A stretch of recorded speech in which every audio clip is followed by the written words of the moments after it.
the people who were located behind the barrier. Behind the barrier, on that side of the Caucasus, were the Khaza.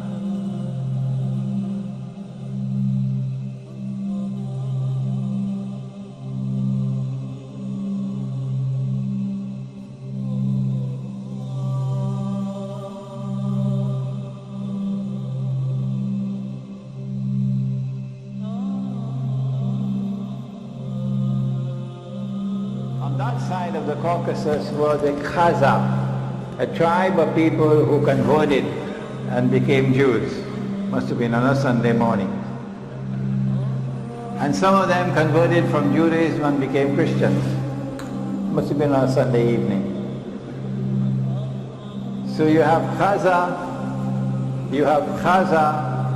who are Jews, and you have Khaza who are Christians. But they did not become Jews because of religious conviction. They became Jews as a matter of political convenience. So they don't particularly care for Torah and for the laws of diet and so on. So these are people who are Jews as a nation, but not as a religion. A nation, not a religion. These are the people who today control power in the world. Who are Gog and Magog? They are human beings. They are not some strange creature living in the interior of the earth. That's Disneyland thinking. They're human beings.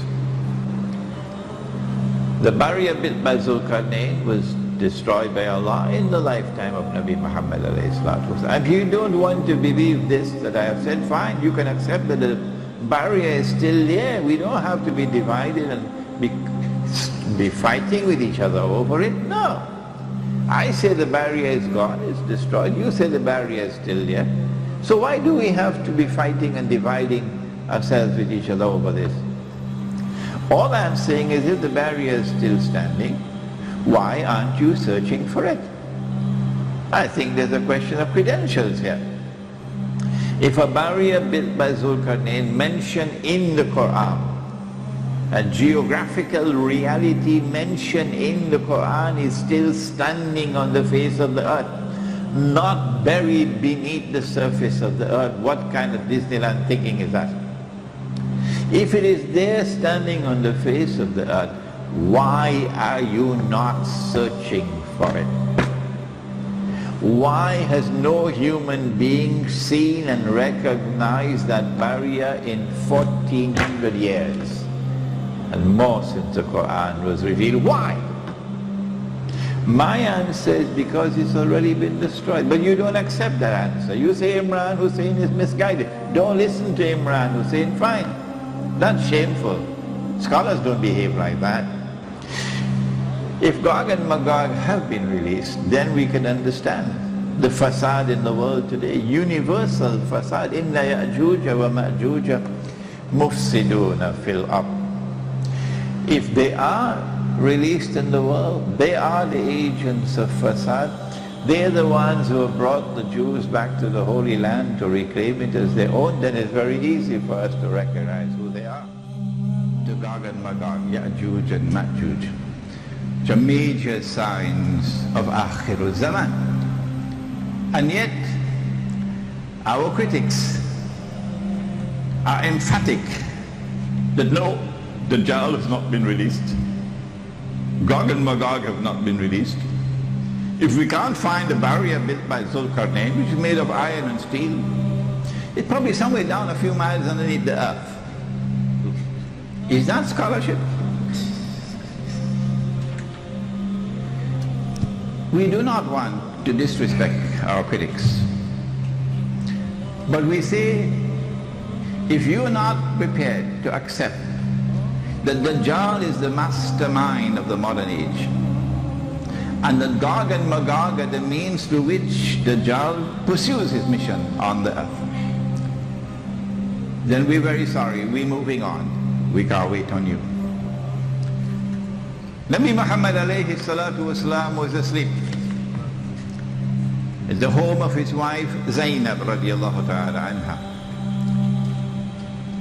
And he woke up from his sleep, and the hadith is located in Sahih Bukhari in several different versions from several different sources, companions. So we say it is mutawatir. He woke up from his sleep. What he had seen in his sleep, also a vision like Ibrahim alayhi salam, was so terrible that his face was red, flushed red. It has to be something terrible for the Prophet of Allah to wake up with his face all red, flushed red. What did he see? He woke up and he spoke these memorable lines.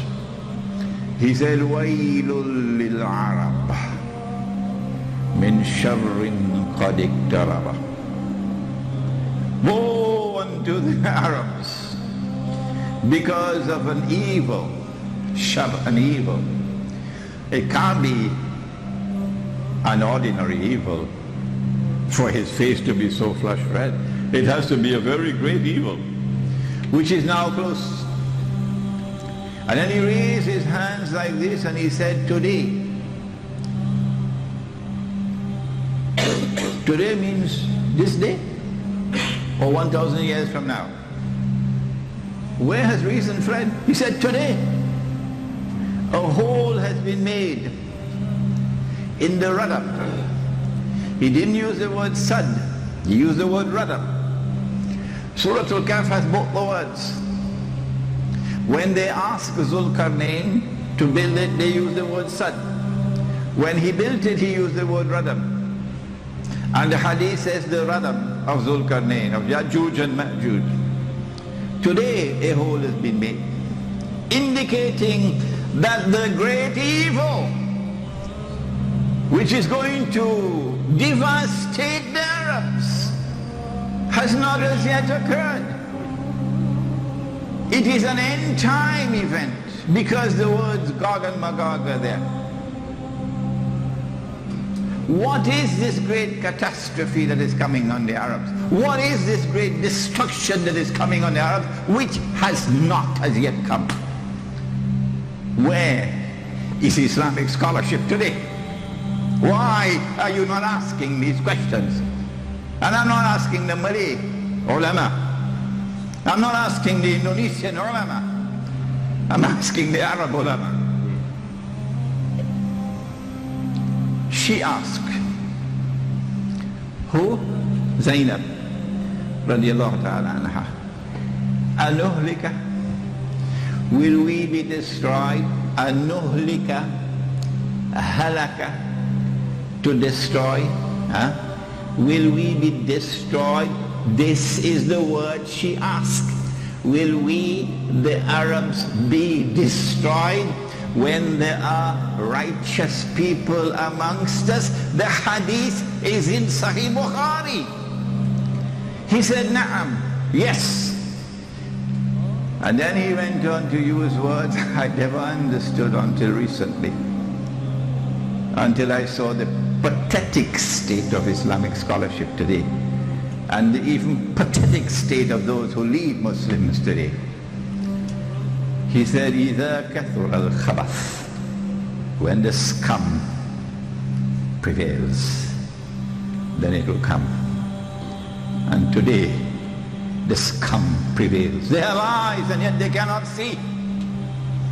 They have ears and yet they cannot hear.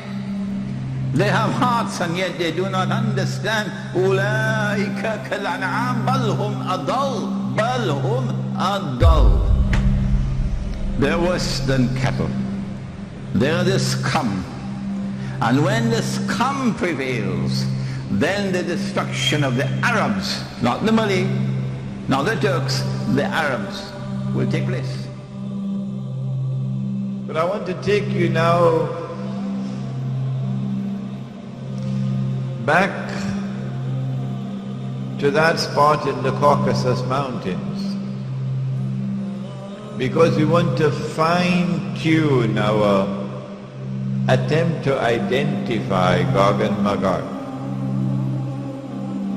It is not sufficient to say that Gog and Magog are the European Christians and European Jews. No, because amongst the European Christians and European Jews, there will be those who become Muslims, there will be those who are our friends and allies.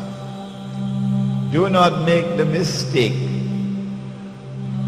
We have to look for a people who will eventually be moving from that northern area and moving towards Jerusalem.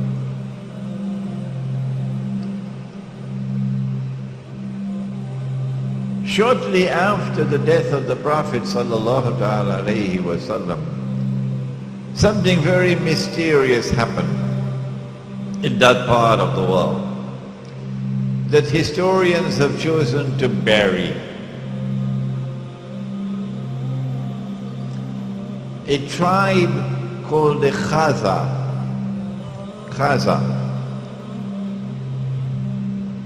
chose to embrace Judaism. And so the world witnessed for the first time the very strange phenomenon of a non-Semitic people becoming Jews. Non-Semitic becoming Jews. And these people, the Khaza, chose to convert to Judaism, but they did so not for any religious reasons. They were not so much interested in the Kitab and to follow the law. They embraced Judaism for purposes of political expediency. They were sandwiched between Islam and Christianity, Byzantine Christianity, and they chose Judaism. These European Jews who have no racial, biological connection with the Banu Israel multiplied. وَهُمْ مِنْ كُلِّ حَلَبٍ يَنْسِلُونَ. They multiplied and breeded to such an extent that today 9 in every 10 Jews in the world, 90% or more, are European Jews. They outnumber the Semitic Jews by 9 to 1 or 10 to 1. These European Jews, if you look at the list of names of Nobel Prizes for science, for literature, would you name it, you will find that these are people who far exceed the rest of mankind in their intellectual brilliance, in their academic achievements, in their scientific research.